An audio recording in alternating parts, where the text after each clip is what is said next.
RG Shekhar భాష మీద దాడి జరిగింది రాత్రి. ఆయన కాంటినెంట్ హాస్పిటల్‌లో చికిత్స పొందుతున్నారు. నిజంగా చూసుకున్నట్టయితే లావణ్యతో పాటు వచ్చిన కొంతమంది దుండగులు ఎవరైతే ఉన్నారో ఆయన్ని గాయపరిచారు. దానికి సంబంధించి అసలు ఏం జరుగుతుంది దీని గురించి మనతో మాట్లాడడానికి రాజ్ తరుణ్ లాయర్ ఉన్నారు. మధు శర్మ గారు సార్‌తో మాట్లాడదాం. నమస్కారం అండి. నమస్కారం అండి. సార్ నిజంగా ఏంటి సార్? అంటే ఏంటి ఈ దారుణం? అంటే ఎక్కడ ఇది ఆగిపోయేటట్టు కనిపించట్లేదు. ఎలా చూస్తారు శేఖర్ భాష మీద జరిగిన దాడిని? అంటే తను ఇది చేసేది ఇవాళ డ్రగ్స్ మాఫియా మీద యుద్ధం.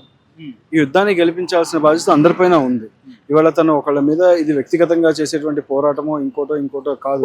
ఇవాళ ఇలాంటి డ్రగ్ మాఫియాలోకి ఆడపిల్లలు లాగి వాళ్ళని ఇబ్బందులు పెట్టి నానా యాగిచ గురి చేసే వాళ్ళని తీసుకొస్తూ తను సిన్సియర్గా పోరాడుతూ ఈ ఉద్యమాన్ని ముందుకు తీసుకెళ్తున్నాడు. అంటే ఇదే తరుణంలో ఒక అమ్మాయి వల్ల ఎవరైతే బలైపోయారో తను ఆల్రెడీ కొన్ని కీ విట్నెసెస్ని డ్రగ్స్ కేసులో ప్రొడ్యూస్ చేయడం జరుగుతుంది. కష్టపడి పోరాడి రీహాబిలిటేట్ అయిన పిల్లల్ని మీరు భయపడద్దు, అధైర్యపడద్దు, మీలాగా ఇంకెవరు అవ్వకూడదని ముందుకు రండి అని చెప్పేసి తను తీసుకురావడం జరుగుతున్న తరుణంలో తను కొన్ని మీడియా ఛానల్స్ కూడా ఇంటర్వ్యూ ఇస్తూనే ఉన్నారో అది తెలిసిన విషయం. నిన్న అలానే ఒక మీడియా ఛానల్కి ఇంటర్వ్యూ ఇస్తుంటే, ఆంధ్రప్రభ అనేటువంటి ఛానల్కి ఇంటర్వ్యూ ఇస్తుంటే అక్కడ స్టూడియోకి వెళ్ళి తను నానా యాగిచ చేసి లావణ్య అక్కడ తలుపుని బాతూ గొడవ చేస్తూ డోర్ని కొడుతూ దీని మీద ఒక 2-3 గుండాలను కూడా తీసుకొచ్చి తను గొడవ చేయడం జరిగింది.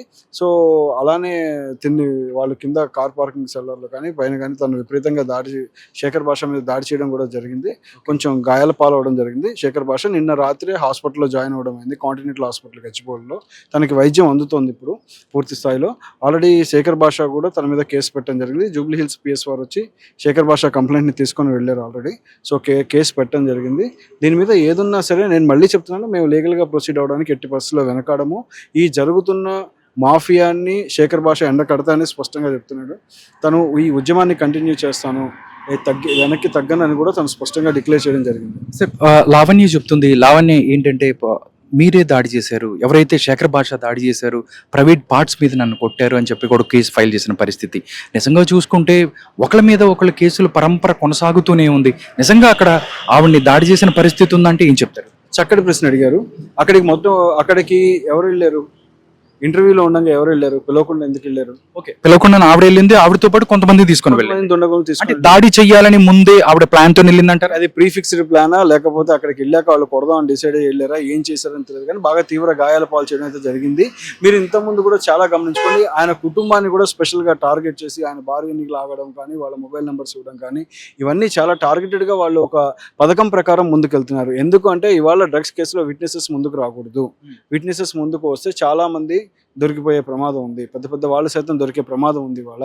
సో ఎక్కడెక్కడో మూలాల నుంచి తవ్వి తీస్తూ ప్రతి ఒక్క విట్నెస్ని కష్టపడి పట్టుకొని వస్తున్నందుకే అతని మీద దాడి జరుగుతుంది. సో దీనికి తను పూర్తి స్థాయిలో సమాధానం చెప్తాడు. మళ్ళీ ఇది ఇంకా బిగ్ బ్లో, ఇప్పుడు రోజుకొక సరికొత్త బిగ్ బ్లో చూస్తున్నారు కాబట్టి కొంచెం తను కోలుకొని వచ్చిన తర్వాత మళ్ళీ ఒక 2 daysలో ఇంకొక బిగ్ బ్లో ఉండబోతోంది. అది డెఫినెట్లీ వాళ్ళు ఏ రకంగా సమాధానం చెప్తారో ఆ రోజు చూద్దాం. ఓకే, ఇది ఓన్లీ శేఖర్ భాష వర్సెస్ లావణ్య కాదు, అక్కడి నుంచి కూడా కళ్యాణ్ దిలీప్ శంకర్ ఉన్నారు, ఆయన కొన్ని పర్సనల్ అలిగేషన్స్ చేస్తున్నారు మధు శర్మ మీద. అంటే కోర్టుకి రాని వాళ్ళు కూడా అంటారు. దీని మీద మీరు కట్టంటారా? ఓకే. దాంతోపాటు ఇంకో మనం చూసుకున్నట్టయితే మీరు మొన్న వెళ్ళి ఎవరైతే ప్రీతి అండ్ మిగతా వాళ్ళ మీద కూడా ప్రీతి వాళ్ళు వెళ్ళి కేసు పెట్టిన పరిస్థితి. అంటే దాని తర్వాత తీగలాగితే డొంక కదులుతుంది, వీళ్ళు ప్రైవేటు వీడియోస్ ఏదో ఆవిడ దగ్గర ఉన్నాయి అని చెప్పి కూడా చెప్తుంది. అంటే ఎందుకు లావణ్య భయపడుతుంది అంటే ఏం చెప్తారు? కంప్లైంట్ వాళ్ళు ఇచ్చారండి. పిల్లలు ఇప్పుడు మేము అడిక్ట్ ఎలా అయ్యాము, ఏం జరిగింది అనేది వాళ్ళ వర్షన్లో తీసుకొచ్చి పోలీసులకు చెప్పడం జరిగింది.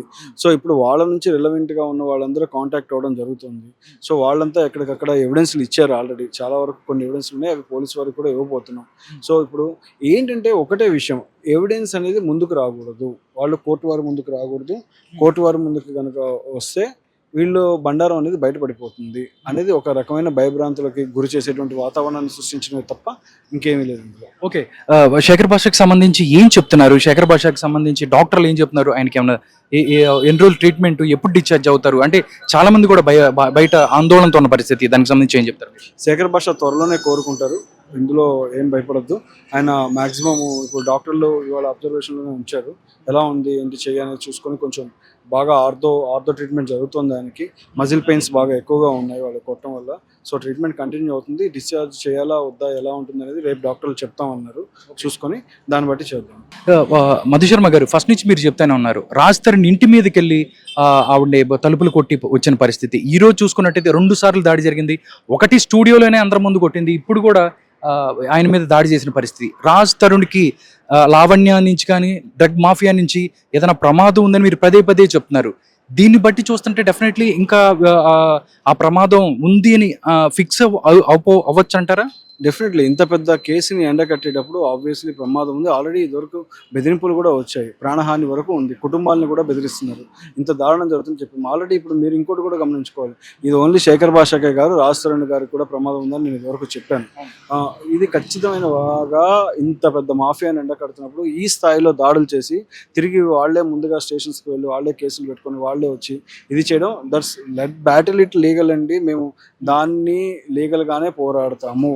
ఎట్టి బస్సులో ఆయన వెనక్కి తగ్గేది లేదు అని స్పష్టంగా చెప్తున్నారు. అంటే భయపెడితే కొడితే శేఖర్ భాష ఆగిపోతాడు, శేఖర్ భాష ముందుకు రాడు అని చెప్పి వాళ్ళు చేస్తున్నారు అనుకోవచ్చు. దీనికి సమాధానం నాకన్నా శేఖర్ భాష అనే బాగా చెప్తారు.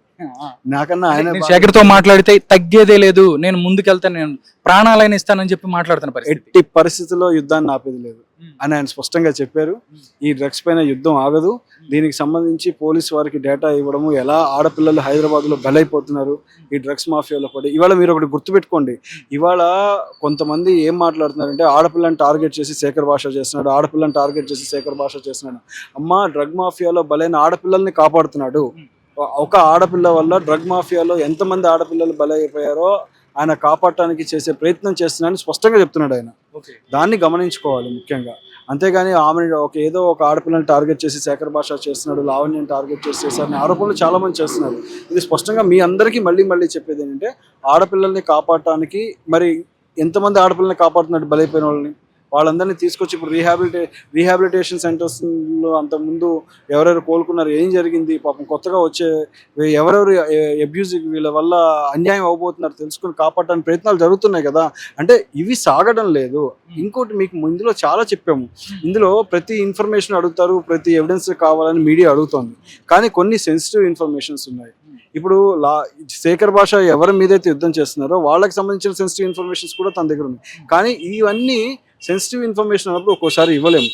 కొన్ని ఛానల్స్ ఏమి ఆలోచించకుండా ఎలా అంటే అలా వీడియోస్ కూడా ప్లే చేస్తున్నాయి. కొంచెం ఆలోచించండి.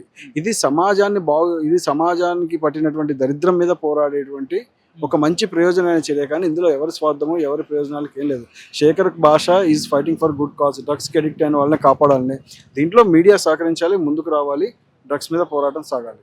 ఓకే, పడాలా అనేది వేరే విక్టిమ్స్ని తీసుకొస్తున్న పరిస్థితి. అంటే దేనికి లొంగడు అని చెప్పి బాధితులు ఎవరైతే ఉంటున్నారో పాత కేసులను కూడా తీసుకొస్తున్న పరిస్థితి, వాళ్ళ వైపు నుంచి కూడా వచ్చే అవకాశం ఉంది అని చెప్పి మనం అనుకోవచ్చు. ఇలాంటి చాలా చక్కటి ప్రశ్న అడిగారు. ఇప్పుడు పడాలా అనేసి విక్టిమ్ని తీసుకొచ్చారు, నిన్న లైవ్ షోల్లో పెడుతున్నారు, అన్ని బాగానే ఉన్నాయి. పడాలా అనే దాని మీద అంత ముందు ఉన్న 498A కేసులు కానీ, మ్యారేజ్లు కానీ ఎన్ని చేసుకున్నారు, ఏమైనా మొత్తం అవి కూడా తీసి చూపించండి. మరి అవి చూపించరే, మరి వాటి మీద మాట్లాడరే. ఆల్రెడీ మరి పడాలో వేరే వాళ్ళ దగ్గర డబ్బులు డిమాండ్ తీసుకుంటూ ఆ కేసు అయ్యి అందులో సమన్స్ వచ్చిన కోర్టుకు అటెండ్ అవ్వకుండా వారెంట్ ఇష్యూ అయ్యే పరిస్థితి ఉంది కదా, మరి అది మాట్లాడరు ఎందుకు? అవన్నీ చూపించాలి. ఇప్పుడు తన వర్షన్స్ వినకుండా ఓన్లీ మా వర్షనే చూపిస్తాము, మేము అనుకున్నదే చూపిస్తాము, మాకు కావాల్సిన వాళ్ళని ఫోన్లోకి తీసుకొని మాట్లాడిస్తాము ఒక సెట్ ఆఫ్ మీడియా వర్క్ చేస్తే, దెన్ రిబటల్గా ఇప్పుడు చేయడానికి బొచ్చెడు మంది, అంటే ఇంతమంది మంచి కోసం పోరాడే మీడియా ఉన్నప్పుడు డెఫినెట్లీ మంచితో ఉన్న వాళ్ళతోనే వెళ్తారు. ఆయనకు వచ్చిన పర్సనల్గా వచ్చిన లాస్ ఏం లేదు. కాకపోతే ఇట్లా ఫిజికల్గా తన మీద అటాక్స్ చేసి డ్యామేజ్ చేసేదాన్ని మాత్రం ఎట్టి పరిస్థితుల్లో సహించేది లేదు. తను కోలుకున్న తర్వాత వెళ్ళి పోలీసు వారిని కూడా కలవడం జరుగుతుంది. Okay sir, thank you so much. ఇది పరిస్థితి ఇక్కడ కాంటినెంటల్ హాస్పిటల్కి సంబంధించి. ఇక్కడ ఎవరైతే శేఖర్ భాష ఉన్నారు, ఆయన ఇక్కడే ఈ కాంటినెంటల్ హాస్పిటల్లోనే ఆయన చికిత్స పొందుతున్నారు. ఎవరైతే నిన్న లావణ్యతో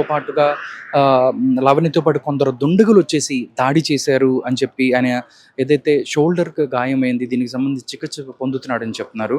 ఏదైతే దీనికి సంబంధించి 2 కూడా అంటే వాళ్ళు కూడా కేసు పెట్టిన పరిస్థితి. ఇక్కడ గురించి కూడా శేఖర్ భాష కూడా లావణ్య మీద కేసు పెట్టారు, లావణ్య కూడా శేఖర్ భాష మీద కేసు పెట్టిన పరిస్థితి. ప్రజెంట్ అయితే ఇది ఎంత దూరం వెళ్తుంది ఏంటి అనేది తెలియట్లేదు. అంటే ఒక సీరియల్ లాగా వెళ్ళిపోతున్న పరిస్థితి. కానీ కోర్టులో ఏదైతే పోలీసులు దీనికి సంబంధించి ఏ విధంగా ముందుకెళ్తారో అదేవిధంగా ఎవరైతే యాంటిసిపేటరీ బెయిల్ కోసం రాజ్ తరుణ్ హైకోర్టును ఆశ్రయించారు పరిస్థితి. దానికి సంబంధించి ఏమి రాబోతుంది అనేది కూడా ఉత్కంఠ కొనసాగుతుంది. చూద్దాం, దీని మీద కొంత క్లారిటీ రావాలంటే మనం కొన్ని రోజులు వెయిట్ చేయాల్సిందే.